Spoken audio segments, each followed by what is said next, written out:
मुस्कुराइए अब लखनऊ का फैन है। হ্যাঁ, লখনৌ সুপার জায়ান্টস সেই টিম যে টিম পরপর দুটো সিজনে নকআউট স্টেজে গিয়ে কোয়ালিফাই করেছে।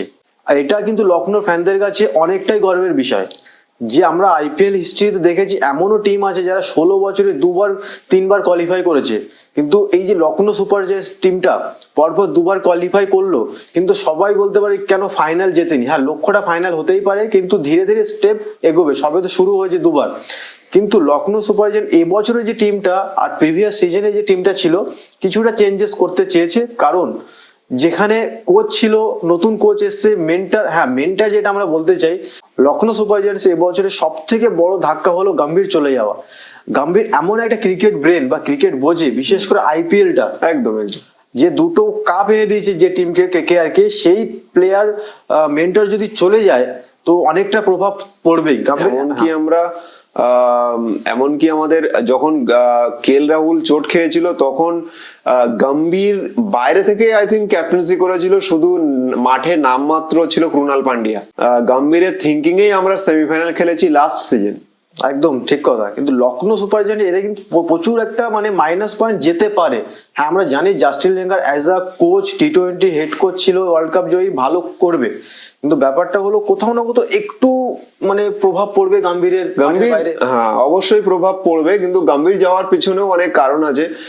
জাস্টিন ল্যাঙ্গার আর গম্ভীরের ব্রেন কখনো দুটো অ্যাগ্রেসিভ প্লেয়ার এক টিমে থাকতে পারে না, তাও আবার বেঞ্চে। জাস্টিন ল্যাঙ্গারের থিঙ্কিং অন্য, গম্ভীরের থিঙ্কিং অন্য। অ্যাকচুয়ালি জাস্টিন ল্যাঙ্গারের দিক দিয়ে বলি, প্যাট কামিন্স কিন্তু জাস্টিন ল্যাঙ্গারের সাথে ঠিকঠাক মাইন্ডসেট হয়নি, টিম বন্ডিং হয়নি, যার কারণে জাস্টিন ল্যাঙ্গারকেও সরিয়ে দিয়েছিল প্যাট কামিন্স ক্যাপ্টেন্সি এসে। তো সেখানে যখন জাস্টিন ল্যাঙ্গার নিয়ে কথা শুরু হয়েছিল তখন গম্ভীর টিমকে জানিয়েছিল যে যদি জাস্টিন ল্যাঙ্গার কোচ আসে তো তখন আর গৌতম গম্ভীর থাকবে না। ঠিক সেই সময় কেকেআরের সাথে কথা চলছিল, তো সেই কারণে এবার জাস্টিন ল্যাঙ্গার এসে আমি যা দেখলাম নিউজে, জাস্টিন ল্যাঙ্গার আসার পরে শুনলাম কেএল রাহুল 4-এ খেলবে। এটা কিন্তু একটা খুবই ভালো দিক, কারণ এটা কেএল রাহুলের চয়েস, এটা কেএল রাহুলের চয়েস ওয়ার্ল্ড কাপের জন্য, মানে ওয়ার্ল্ড কাপে তো অডিশনের জন্য এগোচ্ছে, কিন্তু ব্যাপারটা হলো এটা কিন্তু একটা ভালো দিক লখনৌ। হ্যাঁ, যেখানে ওপেন খেলেও আমি দেখতাম যে ওপেনে যদি আউট হয়ে যেত উইকেটটা পরপর পড়ে যাচ্ছে। এবার ও এমন একটা ব্যাটসম্যান, এখন এমন হয়ে গেছে ব্যাটসম্যানটা গেম চালাবে প্লাস ফিনিশও করবে। আমার মতে ওর মতো ট্যালেন্ট খুব ইন্ডিয়াতে কম আছে, এত বল হিটিং পাওয়ারে সব জায়গায় সব বল সব রকম ভাবে খেলতে পারে। কিন্তু ব্যাপারটা হলো যে ও যদি 4-এ খেলে ওপেন কে করবে, এটা হলো সবথেকে বড় প্রশ্ন। টিমটা সেইভাবেই করেছে আমার মতে। সবাই বলছে যে দেবজিৎ পাটিকাল ওপেন করবে, আমার মতে যে প্লেইং ইলেভেনটা খেলাতে পারে। ফার্স্ট ওপেন করছে ডিকক, ফার্স্ট চয়েস ডিকক থাকবেই প্রথম, অবশ্যই। তারপর দীপক হুডা, হ্যাঁ সবাই বলতো দেবজিৎ পাটিকাল। আমি এখানে রাখছি একটা লেফট হ্যান্ড, একটা রাইট হ্যান্ড, তারপরে দেবজিৎ পাটিকাল আসছে। দেবজিৎ পাটিকাল ওয়ান ডাউন ঠিক আছে। 4-এ আসছে কেএল রাহুল, 5-এ আসছে আমাদের নিকোলাস পুরান, 6-এ আসছে স্টয়নিস, 7-এ আসছে আয়ুষ বাদুনি, 8-এ আসছে কুনাল পান্ডিয়া। আমি একটা বলে নিই যে 4টে ফরেনার যেগুলো খেলছে, একটা খেলছে স্টয়নিস, মাস্ট তো খেলবেই, পুরান, ডিকক প্লাস নাবিবুল হক প্লাস বা আমাদের সামার জোসেফ যে এসছে। আমি নাবিলুল হকের সঙ্গে যাবো, কারণ টি20 এক্সপিরিয়েন্স, এত টি20 খেলে নাবিলুল হক, এটা অনেকটাই লখনৌর মানে হেল্প করবে। আমরা লাস্ট সিজনেও দেখেছি যে অনেকটাই বেটার করেছে। তো আমি তুই যে হিসাবে প্লেইং ইলেভেন বললি, আমারও কিছুটা চয়েস ওর সাথেই আছে, কিছুটা ওর বাইরে আছে। আমার অনুযায়ী লখনৌ আমার টিম, সেখানে প্লেইং ইলেভেন খেলা উচিত। আমার team means I am the supporter, সুতরাং আমার টিম অবশ্যই আমি টিমটাকে আমার টিমই বলবো। তো প্লেইং ইলেভেন সেখানে হওয়া উচিত। আমার মনে হয় ডিকক আর দেবজিৎ পাটিকাল দুজনেই ওপেন করুক, দুটো লেফট হ্যান্ডার হলে ক্ষতি নেই। আমরা হায়দ্রাবাদকেও দেখেছি ডেভিড ওয়ার্নার আর শেখর ধাওয়ানকে ওপেন করতে, তো তাতে কোনো সমস্যা নেই। তারপরে অন ডাউনে মার্কাস স্টয়নিস এই কারণে, মার্কাস স্টয়নিস লাইক মিচেল মার্শকে আমরা ওয়ার্ল্ড কাপেও দেখেছি ভালো অন ডাউনে খেলতে টি20-তে। তো যদি মার্কাস স্টয়নিস অন ডাউন করে, সেখানে একটা হার্ড হিটার থাকছে।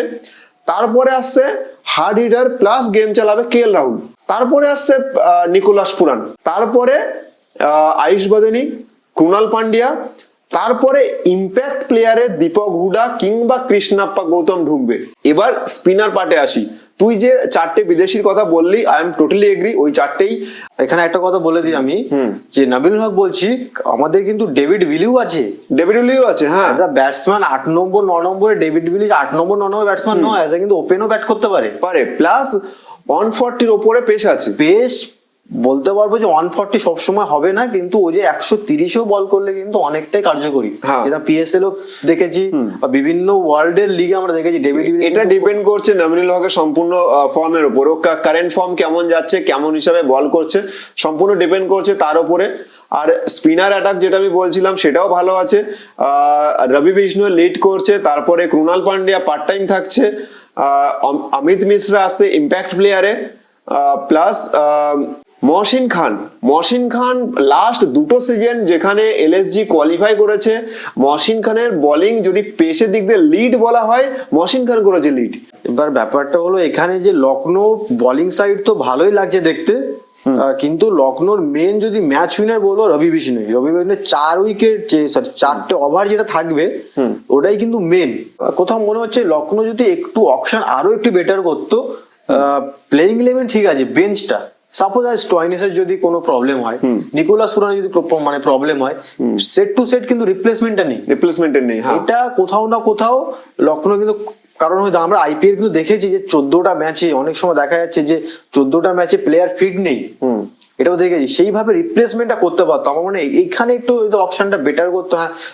ডেভিড ভিলিকে নিয়েছে, সামার জোসেফ এসছে, আরো যে আমাদের ফরেনার গুলো কাইল মার্স আছে ডিককের জায়গায়, কিন্তু স্টয়নিস আর নিকোলাস পুরানের রিপ্লেসমেন্টে কেউ নেই। আস্টন টার্নারকে নিয়েছে, কিন্তু আস্টন টার্নার আমি জানি না কেমন হবে।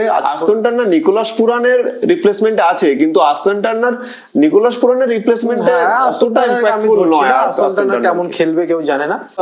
লখনৌ কি কলকাতার ইডেনের মাঠে একটু ফ্যান বেস পেতে পারে মোহনবাগানে জার্সি পরে?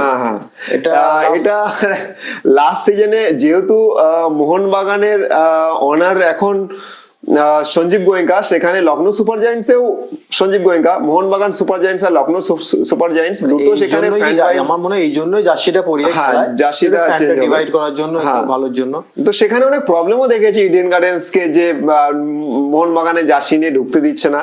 তো এগুলো খুবই কেকেআর এর মানে ক্ষেত্রে কেকেআর কে এগুলো করা উচিত। অ্যাকচুয়ালি কেকেআর করছে না, কিছু ফ্যান ফলোইং করছে। কেকেআর কেন করতে যাবে সব? ফ্যান যদি ভালো হয় তাহলে কই আরসিবির ফ্যান তো কখনো ডিভাইড হয়নি, মুম্বাইয়ের ফ্যান তো ডিভাইড হয়নি, সিএসকে ফ্যান তো ডিভাইড হয়নি। এই ধরনের আলোচনা তো চলতেই থাকবে। তো প্লিজ আমাদের সাপোর্ট করুন, ইউটিউবে আমাদের সাবস্ক্রাইব করুন এবং ফেসবুকে লাইক, শেয়ার এবং ফলোয়ার্স করুন প্লিজ। আপনাদের সাপোর্টে হয়তো আমরা আরো একটু এগিয়ে যাব, আরো কন্টেন্ট দিতে পারবো ক্রিকেট সম্পর্কে, যেহেতু বাংলায় ক্রিকেট চ্যানেল খুবই কম। তো প্লিজ একটু সাপোর্ট করুন।